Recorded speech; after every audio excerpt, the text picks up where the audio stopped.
Good day mga par. So marami-rami pa tayo papaanda rin mga par. Oh. Yan. Yan ang papaanda rin natin mga par.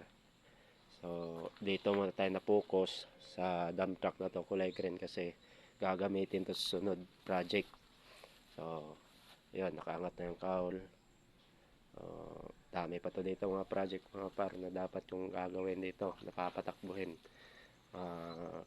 Subaybayan nyo lang video ko kasi doon sa unahan meron pa doon nakatingga mga sasakyanan mga par. Ayan, sa loading na yan. Yan sa gilid na yan. Ayun. Ayun o. Ayan. So, papanda rin. Ayan pa, sa taas. Stock. So, dito muna ako mapokus. Makina nito, na unit nito. Yung dump truck na to. So, salamat sa mga par.